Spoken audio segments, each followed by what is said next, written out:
Hi students, welcome to Arvind institute. And इस video में हम पॉलिटिकल साइंस के सेकंड सेमेस्टर के सेकंड चैप्टर को डिस्कस करेंगे। और आप देखेंगे इस सेकंड चैप्टर का नाम है भारतीय संविधान एक परिचय। तो इसमें आपको समझना है कि इस चैप्टर से आपके एग्जाम में कौन से क्वेश्चन बन सकते हैं। तो मैं क्वेश्चन में पहले डिस्कस कर लेता हूँ। तो क्वेश्चन जो बनेगा वो है, भारतीय संविधान क्या है, उसकी विशेषताएं लिखिए। तो इसको समझने से पहले हमको ये समझना है कि संविधान किसने बनाया। तो संविधान बनाने के लिए उस समय एक संविधान सभा थी। आप पीडीएफ में देख रहे होंगे कि इसमें हमने सबसे पहले संविधान सभा के बारे में डिस्कस किया है। तो इसमें हम रीड करते हैं, संविधान सभा तथा संविधान का निर्माण कैबिनेट मिशन द्वारा प्रस्तुत सुझावों के अनुसार 1946 में संविधान सभा का गठन हुआ। तो इसमें आप देखेंगे 1946 में संविधान सभा का गठन हो गया था। बेसिक इसका जो पर्पस था वो संविधान का निर्माण करना था। फिर इसके बाद आप देखेंगे कि ये 9 दिसंबर 1946 में इसकी पहली बैठक होती है। फिर जब बैठक हुई तो इसके बाद इनके सामने संविधान कैसे निर्माण किया जाए, तो इसकी बहुत सारी चीज़ें इनके सामने चुनौतियां समझ आई। तो उसमें कुछ चुनौतियों में आप देखेंगे जो इनके सामने आती है वो है, पहली जो चुनौती बनती है, सबसे पहली चुनौती विभिन्न विचारधाराओं तथा हितों में समन्वय साधने की थी। तो ये एक बहुत बड़ा चैलेंज था। उस समय जब संविधान सभा का चुनाव हुआ तो उसमें बहुत सारे विचारधाराओं के लोग सम्मिलित हुए। तो उसमें गांधीवादी विचारधारा, उदारवादी विचारधारा, मार्क्सवादी विचारधारा, तो उनके आप देखेंगे आइडियोलॉजीज जो थे उनके बीच में बेसिकली टकराव होने ही वाले थे। तो ये एक बहुत बड़ी चुनौती थी। सेकंड जो पॉइंट है, अल्पसंख्यकों को राष्ट्र की मुख्य धारा से सहजतापूर्वक जोड़ सकें। तो आप समझते हैं जो अल्पसंख्यक हो गए, जैसे इस समय आप देखेंगे हिंदू, मुस्लिम, सिख, ईसाई, ये सारे अल्पसंख्यक हैं। तो उनको मुख्य धारा में लाना एक बहुत बड़ा चैलेंज था। तो इसलिए उन्होंने कुछ ऐसे रूल्स रखे कि अल्पसंख्यकों को बहुसंख्यक ना दबा सके। थर्ड पॉइंट है सांप्रदायिकता से जूझने की। सांप्रदायिकता मतलब एक तरीके से आप कह सकते हैं हिंदू मुस्लिम में लड़ाइयाँ ना हो, कुछ ऐसे रूल बनाए जाएं कि सांप्रदायिकता को काफ़ी हद तक रोका जा सके। क्योंकि आप समझते हैं उस समय भारत देश आज़ाद हो रहा था, तो हिंदू मुस्लिम का जो केस था वो काफ़ी ज़्यादा था। तो इसलिए ये सारी चीज़ें काफ़ी इंपॉर्टेंट थी। फिर इसके बाद है राष्ट्रीय एकता और अखंडता की सुरक्षा करने की। तो कुछ रूल्स ऐसे बनाए जाएं कि राष्ट्रीय एकता और अखंडता की सुरक्षा किया जा सके। और ऐसा ना हो कि कश्मीर अलग हो जाए या कुछ केरल एक अलग राज्य बन जाए। तो एकता मीन्स भारत देश के जितने भी राज्य हैं उनको एकजुट कैसे बना के रखा जाए, ये पॉइंट्स हैं। फिफ्थ पॉइंट है लोकतंत्र का कौन सा मॉडल स्वीकार किया जाए, संसदीय या अध्यात्मक। आप आज के समय आप देख पा रहे होंगे कि संसदीय हमारे भारत देश में संसदीय व्यवस्था है, जो कि उस समय एक बहुत बड़ी चुनौती बनी हुई थी। तो इसमें संसदीय और अध्यात्मक दोनों एक बहुत बड़ा मुश्किल था उस समय। तो उस समय संसदीय व्यवस्था को ही चुना गया। नेक्स्ट पॉइंट है केंद्रीकरण की स्थापना या विकेंद्रीकरण की स्थापना। तो आपको ये समझना है केंद्रीकरण क्या होता है, विकेंद्रीकरण क्या होता है। तो केंद्रीकरण में आप देखेंगे कि केवल सेंट्रल गवर्नमेंट की बात होती है केंद्रीकरण में। और विकेंद्रीकरण में अगर हम बात करें तो सेंट्रल गवर्नमेंट होगी प्लस स्टेट गवर्नमेंट भी होती है। तो अब भारत में इन दोनों का मिला जुला रूप है, उसकी विशेषताओं में हम पढ़ेंगे। तो बेसिकली ये सारे आप देखेंगे कि बहुत सारी चुनौतियां थी इस समय संविधान सभा के सामने। इसके बाद हम देखेंगे कि संविधान का मीनिंग क्या होता है, संविधान का क्या अर्थ होता है। तो आप देखेंगे कि आप 11th-12th में भी पढ़ चुके हैं संविधान क्या है। संविधान एक रूल्स का बुक है जिसमें बहुत सारे रूल्स लिखे हैं कि गवर्नमेंट कैसे चलेगी और देश कैसे चलेगा, ठीक है, गवर्नमेंट कैसे चलेगी।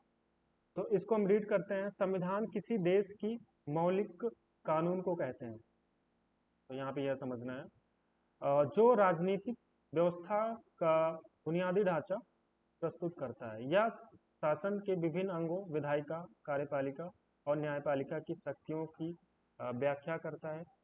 उनके दायित्वों का सीमांकन करता है, उनके पारस्परिक और जनता के साथ साथ संबंधों का निर्धारित करता है।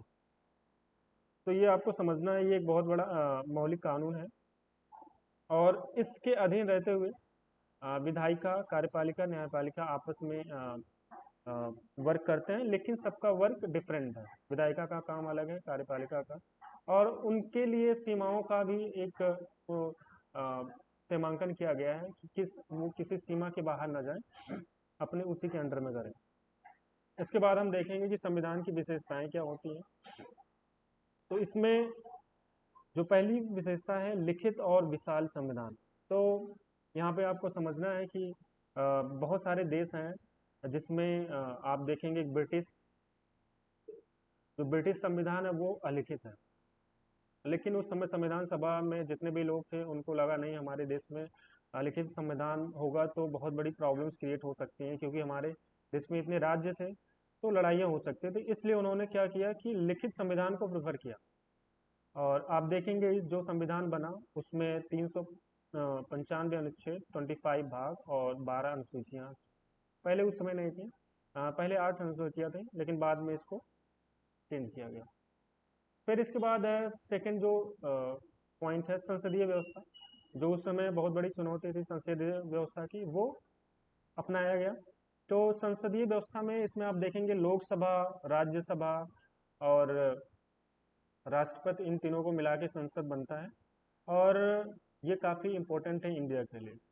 और इसमें आप देखेंगे जो राष्ट्रपति है नाम मात्र का अध्यक्ष होता है, तो वंशानुगत नहीं होता। आप देखेंगे ब्रिटेन का जो राष्ट्रपति है वो वंशानुगत होता है, लेकिन इंडिया में ऐसा नहीं है।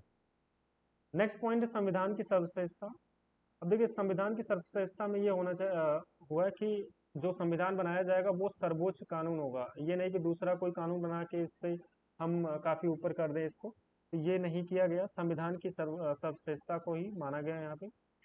और इसमें सपोज विधायिका या राष्ट्रपति जो है वो कुछ ऐसा अध्यादेश या वो कानून बनाए जो आप देखेंगे संविधान की अवहेलना करे, तो वो न्यायपालिका के द्वारा उसको अवैध घोषित किया जा सकता है। तो हमारा जो संविधान है वो सर्वश्रेष्ठ संविधान है, उसके ऊपर कोई कानून नहीं है। फोर्थ पॉइंट है स्वतंत्र न्यायपालिका। तो किसी भी देश के शासन को चलाने के लिए, अच्छे तरीके से शासन चलाने के लिए और संघात्मक तरीके से शासन चलाने के लिए स्वतंत्र न्यायपालिका होना बहुत जरूरी है। यहाँ पे समझना है संघात्मक मतलब क्या है। संघात्मक मतलब सेंट्रल, जिस देश में central government as well as state government का रोल हो उसको संघात्मक बोलते हैं। तो सेंटर और स्टेट में बहुत सारे डिस्प्यूटेड आते हैं, तो उस समय न्यायपालिका को इंडिपेंडेंट होना बहुत जरूरी है। अदरवाइज न्यायपालिका सेंटर का सुनेगा या स्टेट का सुनेगा तो ये बहुत बड़ी चुनौती होगी। तो स्वतंत्र न्यायपालिका होना काफ़ी जरूरी है। और आप देखेंगे केशवानंद भारती में साहबानो मामले में सर्वोच्च न्यायालय ने अपने स्वतंत्रता का प्रमाण भी दिया है। आप पढ़ेंगे आगे, हम आगे करेंगे। नेक्स्ट पॉइंट है संघात्मक लेकिन एकात्मक की ओर झुकाव। यहाँ पे समझना है संघात्मक क्या मतलब, क्या होता है एकात्मक। अभी हम बता चुके हैं कि संघात्मक में आप देखेंगे कि सेंट्रल गवर्नमेंट होगी as well as state government. जैसे कि अगर सेंट्रल की बात करें तो जो मोदी की इस समय गवर्नमेंट है, और स्टेट की गवर्नमेंट आप देखेंगे बहुत सारे स्टेट हैं इंडिया में, जिसमें अगर मैं यूपी की बात करूँ, योगी हैं, तो ये इस व्यवस्था को हम संघात्मक बोलते हैं। लेकिन एकात्मक मतलब अगर हम स्टेट को हटा दें, स्टेट गवर्नमेंट कोई ना हो, बस केवल मोदी की वाली गवर्नमेंट हो, सेंट्रल गवर्नमेंट हो, तो वो एकात्मक होगी। बट आप देखेंगे इन दोनों की प्रॉपर्टी इंडिया में पाई जाती है, वो हम डिटेल में डिस्कस करेंगे आगे चल के। इसके बाद हम देखेंगे कि जो पॉइंट्स है आगे, कठोर एवं लचीलेपन का समन्वय। तो कठोर का मतलब क्या होता है, लचीले का मतलब क्या होता है, इसमें हम रीड करते हैं। तो लचीला संविधान का मतलब यह है कि संविधान में उपस्थित प्रावधानों को सरल प्रक्रिया द्वारा संशोधित कर सकते हैं, जबकि कठोर संविधान में संशोधन अत्यधिक जटिल प्रक्रिया के द्वारा अपनाया जाता है। तो बेसिकली ये है, संविधान में हम संशोधन अगर आसानी से करेंगे तो उसको हम लचीलापन वाली व्यवस्था बोलेंगे। अगर नहीं हो पा रहा है, कठोर है, तो उसको हम कठोर बोलेंगे। तो बेसिकली इंडिया में जो इंडिया का जो संविधान है तो उसमें कुछ रूल्स ऐसे हैं, कुछ अनुच्छेद ऐसे हैं जिसमें हम जिनको जिनको संशोधन करने के लिए हमको काफ़ी संसद को काफ़ी बहुमत चाहिए। हम विशेष बहुमत की बात कर सकते हैं। तो विशेष बहुमत में हम बताएंगे क्या होता है आगे चल के। फिर नेक्स्ट पॉइंट है प्रभुत्व संपन्न राज्य। तो आपको यहाँ पे समझना है कि हम पहले ब्रिटिश गवर्नमेंट के अंडर में थे, तो उनके अकॉर्डिंग जो वो रूल्स बनाते थे उसके अकॉर्डिंग भारत देश चलता था। बट जब भारत देश आज़ाद हुआ तो भारत एक प्रभुत्व संपन्न राज्य बना कि कोई भी बाहरी देश आकर ये ना बोले कि आपको इस तरह करना है उस तरह करना है, ऐसा कुछ नहीं है। तो आंतरिक और बाहरी दृष्टि से किसी विदेशी सत्ता का नियंत्रण नहीं है, यहाँ पे ये समझना है। तो कोई बाहरी देश हमें यह नहीं बताएगा कि हम हमें शासन कैसे चलाना है। तो प्रभुत्व संपन्न राज्य का मतलब ये हो जाता है। इसके बाद है लोकतांत्रिक गणराज्य। लोकतांत्रिक गणराज्य में बेसिकली आपको ये समझना है कि हमारी जो गवर्नमेंट है वो जनता के द्वारा चुनी जाती है। आप देखेंगे कुछ देश ऐसे हैं जहाँ पे जनता कुछ नहीं कर पाती है। वहाँ पे आप देखेंगे कि सैनिक शासन, मिलिट्री शासन होता है वहाँ पे। बेसिकली किसी व्यक्ति या वर्ग विशेष में निहित ना होकर भारतीय जनता में निहित होना, तो ये लोकतंत्र की पहचान होती है। हम जाके वोटिंग करते हैं, हमारे थ्रू एमपी एमएलए चुने जाते हैं, फिर जाके वो लोकसभा में बैठते हैं और वो रूल्स बनाते हैं। तो बेसिकली हमने जिनको चुना है वही जाके वो रूल बना रहे हैं। अब और उनको हम क्या कर सकते हैं, हटा भी सकते हैं। अब यहाँ ब्रिटेन आधुनिक लोकतंत्र का जनक होकर भी अभी तक गणतंत्र नहीं बन पाया है। तो वहाँ पे आप देखेंगे गणतंत्र क्यों नहीं बन पाया है, क्योंकि वहाँ का जो राष्ट्रपति है वो अभी वंशानुगत है। वहाँ मतलब एक ही परिवार से बनता हुआ आ रहा है और उसका चुनाव नहीं हो रहा है, जनता उनको नहीं चुन पाती। नेक्स्ट पॉइंट है एकल नागरिकता। इस पॉइंट को थोड़ा फास्ट बताएंगे। एकल नागरिकता में आप देखेंगे कि सेंटर, हमारे पास अभी सेंटर और स्टेट गवर्नमेंट है, बट जो नागरिकता है वो हमारी सिंगल है। अगर वोटिंग होती है तो वो उसमें हम एक ही नागरिक मान के हम वोटिंग करते हैं। तो इसमें ये बोला गया है कि अ, भारत में संघ और राज्य के सभी लोगों को एक ही नागरिकता प्रदान की गई है। तो कुछ देश ऐसे हैं जहाँ पे ऐसा कुछ नहीं है, वहाँ पे डबल नागरिकता है। जैसे कि यूएसए की बात कर लें हम, तो वहाँ पे दोहरी नागरिकता होती है। पंथ निरपेक्ष राज्य या धर्मनिरपेक्ष राज्य किसे बोलते हैं? धर्मनिरपेक्ष राज्य का मतलब ये होता है कि देश में किसी विशेष धर्म को महत्व ना देना। सभी धर्मों को एक समान रूप से अगर हम महत्व देंगे तो वो ज़्यादा बेस्ट रहता है।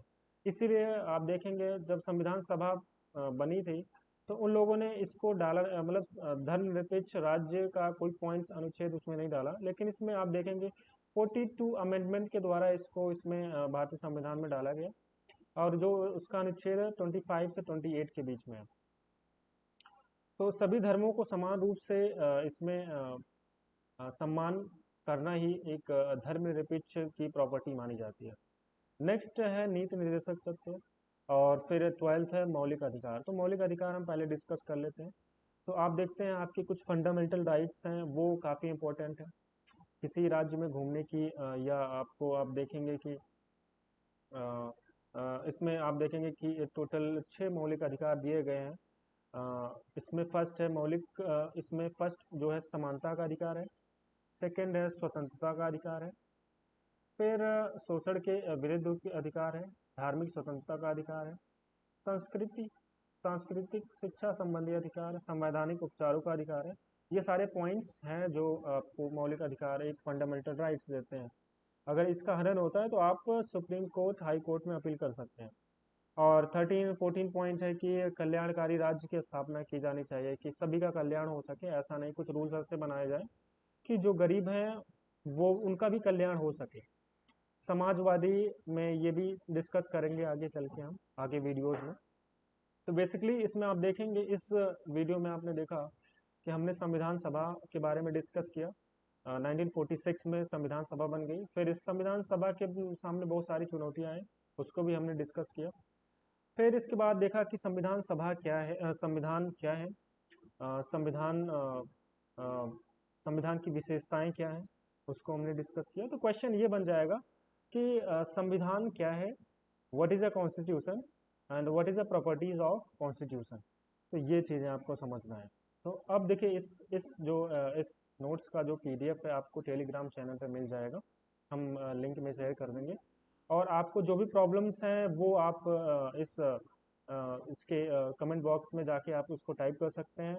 और नेक्स्ट वीडियो हम देखते हैं कब लाते हैं, आप कमेंट करिए नेक्स्ट वीडियो का। और इसके लिए आप सब्सक्राइब करिए जिससे कि नई वीडियो आपको मिलती रहे। और जो भी प्रॉब्लम्स हैं आप कमेंट में ज़रूर पूछिए। ओके, तो थैंक यू।